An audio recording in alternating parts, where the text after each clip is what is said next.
My cat is sitting like right underneath here. You can come sit up here with me. Hi. Hi. Hey you guys, welcome back to Shenanigans, the channel where I talk about whatever I want, and we're just here for goofs and gaffs, and today we are truly here for goofs and gaffs because this is gonna be so funny. I actually got this idea from a Jenna podcast years and years ago. It is Craigslist missed connections. So basically I found a bunch of funny ones that I want to read to you guys, and I actually did this a while ago, so I don't really remember what all is in here, but let's go through it, shall we? I actually want to do it kind of similar to the way that they did it on the Jenna podcast, where Jenna was kind of like whispering into the mic. I'm not gonna whisper, like this isn't ASMR, but like I'm gonna be like kind of soft spoken about it because I think it's funnier that way. Road worker, Universal City. Road worker outside my apartment this last week, working on potholes. You came in on your lunch and filled another hole. I want some more.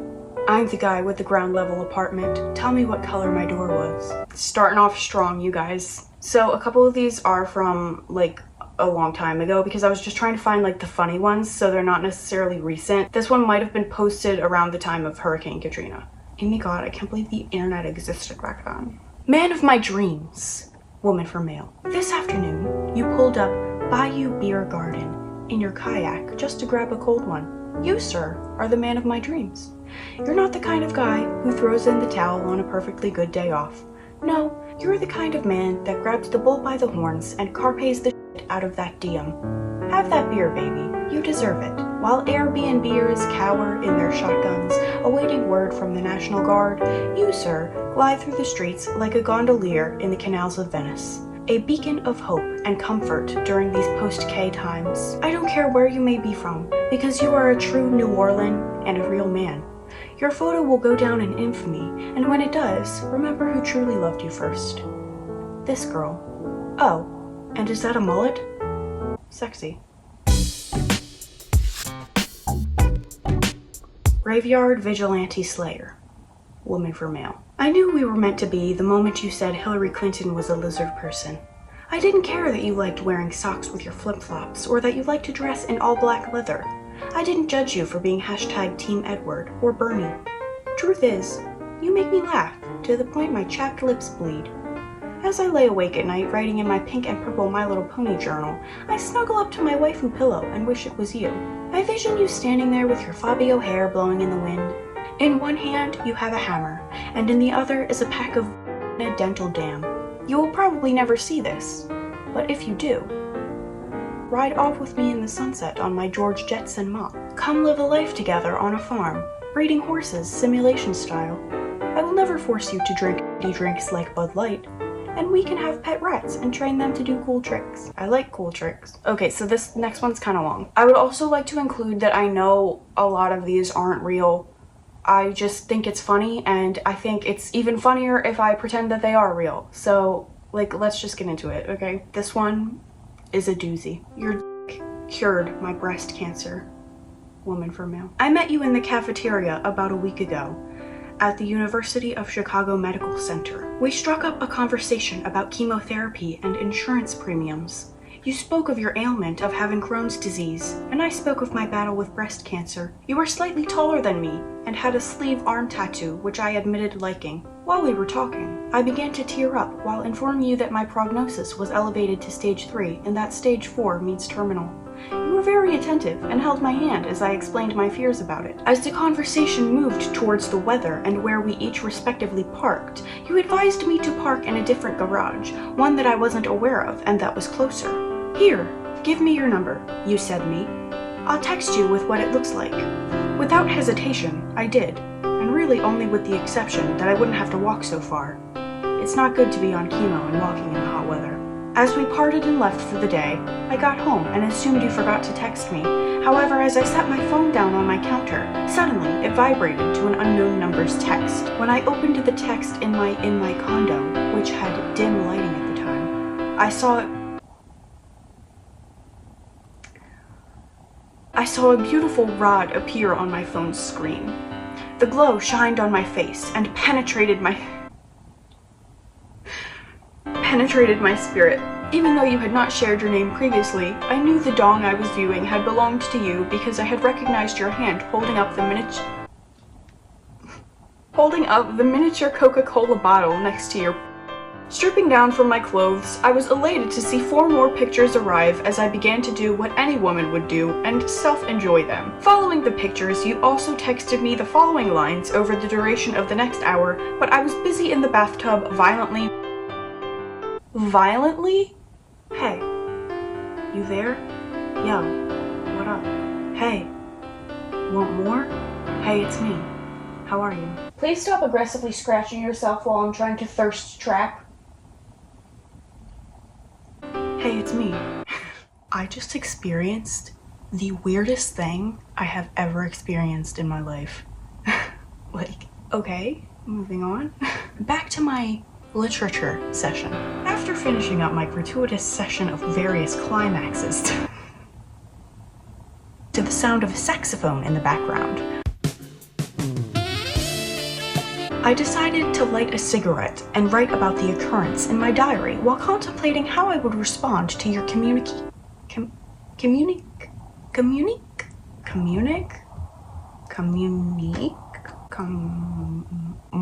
don't say that. Communique. While contemplating how I would respond to your communique. Admittedly, I had also taken a deluxe gigantic known in medicine as a DGS. While I was writing, my phone fell into the toilet. The next day, I took it to Apple and they refused to touch it and said it was impossible to access your number. And unfortunately, by the time I got a new phone with my same number, your texts had stopped. I was preparing to get over you. It was just yesterday that I came into the hospital for another round of chemo. Still very sad our saga had come to an end because of my phone falling into the toilet bowl filled with my poop and pee. That's when my doctor came in shortly after drawing up my blood and feeling my today's, catching me completely by surprise with what he told me next. You don't have breast cancer anymore. You are cured. Please see Sheila at the desk who can validate your parking and call if you have a headache. Grabbing his arm as he began to walk out of the room, I just had to be sure. What did you say? Your breast cancer is totally cured, judging by the tests we have done with our fancy medical equipment and group of I can't say that. We can find no more blast cells in your boobies. You don't have breast cancer anymore. You are now perfectly healthy. That's impossible. I was stage 3 last week, I told him. The only thing that changed was that a man sent me a series of pics to my phone. It was here. My doctor put his hand on my shoulder and gave it to me straight. That was not a man. That was an angel, my lady. And oftentimes, God sends angels to do that because he knows what makes us happy. At this very moment, another doctor chimed in from the background. Hi, I'm a professional doctor of cancer. Professional doctor of cancer. Cancer MD here. Hello, nice to meet you. Hi, I'm a professional doctor of cancer too, and he is right. You see, your phone gives off a tiny amount of radiation. When you glanced at those pictures, they, in a sense, delivered a lethal dose of it to your cancer and killed it completely. Forever. The pictures of a penis provide the exact amount of radiation needed due to the peach hue emitted by the phone's screen. What's more, since we at the hospital note that we can't take credit for curing you, we are destroying all of your existing medical debt. Please see Sheila at the desk who can validate your parking and call if you have a headache. As I left the hospital and cried tears of joy all the way to my car, abruptly those tears became tears of sorrow and loss when I reached the parking garage because it reminded me of you. Plus, I forgot to see Sheila at the desk, who was apparently able to validate my parking. I still have not heard from you, and I do hope you get my message because I owe you my life. Please write me here, or text me if you still have my number. You are my hero and guardian angel. I love you. Sincerely, Diane. That one was totally real and not made up at all. Let's move to Alaska! I am a 55-year-old man, or should I say, young guy. I am looking for a wonderful woman to move to Alaska with me and live off the land. Let's make our own reality show. Come join me in the wilderness. Hopefully you're into freaky. Call if you're interested. Also must love children. Come on, girl, let's do this. Call your future hubby. Think about it. Wouldn't Alaska be awesome? We build it all on our own. We f*** our brains out and have a blast. And maybe some children will come out of this situation. It's nice to dream. You never know what God has in store to my future sweetheart. Dial that number. and he actually hasn't posted his phone number anywhere. So we hooked up. It broke. Baby on the way. Woman for man. If you want to be in the child's life, it will be born soon. I hope you will. I am Mexican-American, 5'4", 100 pounds when we screwed. You told me you were a business entrepreneur. I tried to draw you. I'm no police sketch artist, but I think the resemblance is there. You are Middle Eastern, tallish, had about a 6.5 inch. We had sex 3 times, then you disappeared. And then there's this picture which I hesitate to post because it could dox somebody completely.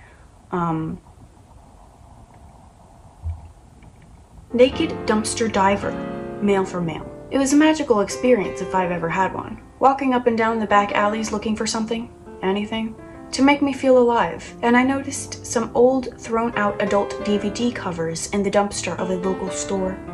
I couldn't believe my luck, but knew that with the clothes on my back being my only possessions in the world, that I couldn't risk soiling them. Soiled it! Soiled it! Soiled it! I removed my exterior garments and jumped into the metal bin to begin digging for treasures of a nature. That's when I stood up and saw you there holding your trash bags. It was obvious you weren't expecting me, as you took out the daily trash from your work. You were standing there looking perplexed yet intrigued, and there I was, wearing nothing but sneakers, standing in your dumpster, while holding placards of all the dirtiest new adult DVD releases. Oh, it was a sight to behold. Your eyes meet mine, and there was an awkward silence before you turned and walked the other way. I'm sure you felt the same thing I did. You were the store employee wearing the yellow t-shirt. I believe you are a manager. I was, of course, the naked 30-something-year-old with a few good teeth. Please respond ASAP, as my data on my Obama phone expires in 2 days. Poem you wrote me, woman for man. I found it this morning on a pink sticky note. I saw you leave it, but was too shy to approach you. It read, "You hit my car, asshole. BMW that was parked behind you. Got your license plate number." It was a lovely composition, but one thing left me a bit confused. I didn't realize cars had assholes too. Where exactly is the asshole on the car? You may be thinking you know where the asshole is because you hit it, but you are mistaken because I did no such thing. Did you perhaps make a mistake and you meant to write cat asshole? Cats have assholes. Mine proudly shows me hers all the time. And I mix up cat and car frequently since T and R are right next to each other on the keyboard. However, I don't think I hit your cat asshole either because I love cats, assholes and all, and would never do that. Oh, perhaps you missed a comma. Yes, this seems likely, as angry boorish jerks tend to do this. That wasn't very nice of you to call me an asshole. Also, I definitely didn't hit your car. Good luck with that. Napper on my porch.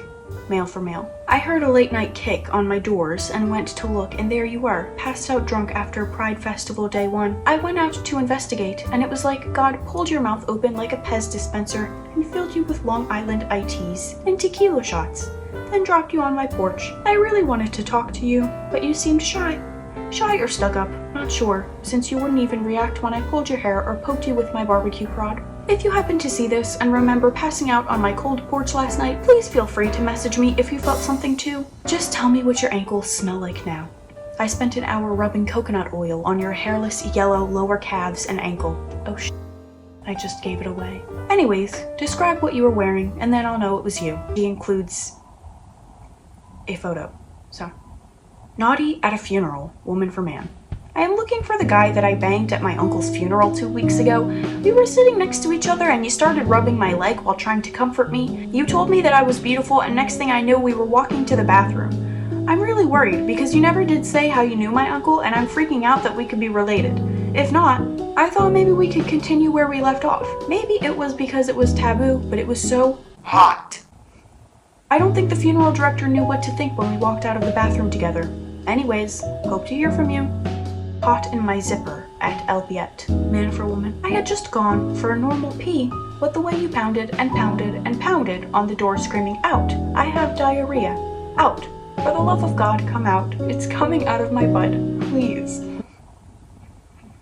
Got me so turned on that I got an erection. Then, because your kicking started splintering the door, I quickly yanked up my zipper and caught my up in the process. I'm sorry again for screaming as you pushed me down and sat down, with the door banging off its hinges.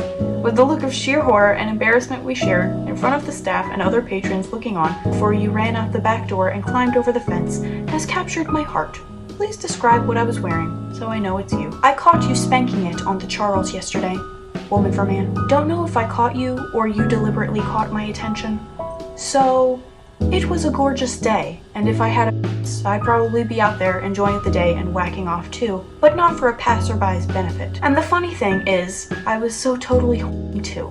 The thought had crossed my mind to go over there and randomly f*** your brains out, and then continue on my way as if nothing happened. I might have had my own fantasy about it later that night. But you looked like a total goober, especially with the ridiculous face you were making, and you were obviously a spaz because you have to get off on trying to shock and offend people. You didn't shock or offend me. It was just another random f***ed up thing in my day. Thanks, I think. You wiped your butt with a dollar bill, and I picked it up. Woman for man. Dear sir, tonight I was walking down Hill Street when I saw a dollar bill on the ground, covered with what looked like a muddy footprint. This was in front of a frat. I do not know the name of it. I picked it up because, hey, $1, and only part of it was covered in the mud. I thought, maybe this is poop, but I don't think so. I held it by the clean end and carried it all the way home. Upon third-party inspection, it has been confirmed unanimously that it is indeed poop. My gut instinct was that it was human poop, but who wants to think that they touched that? Be true to yourself, guys, and you will not touch poop, I assure you. So, why did you wipe your butt with a dollar bill? I get that it is a phrase, like I'll wipe my ass with this document that I do not value. But why a dollar bill? Did you deliberately aim for George Washington's face? You should be ashamed. Why after pooping? Could you just do it without any kind of digestive matter and still make the same point? How did it end up on the corner, approximately, of Hill and South U? I just need to know. I mean, you owe me an explanation for how I came into contact with your poo. I await your response. Additionally, if you are a witness to the creation of this poo bill, I would welcome your account as well. Whatever analysis you would like to provide would be equally helpful. And I think the poo bill is the note we are going to choose to end on today. If you liked this video, please like and subscribe. If you have nothing nice to say, just say it.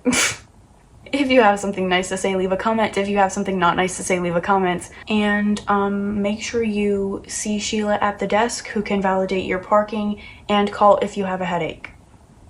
Thanks for watching. Bye. It's really hot in here. That's the end of that thought. Psst. Hey! Stop it! He's eating my plant. Let's move to Alaska.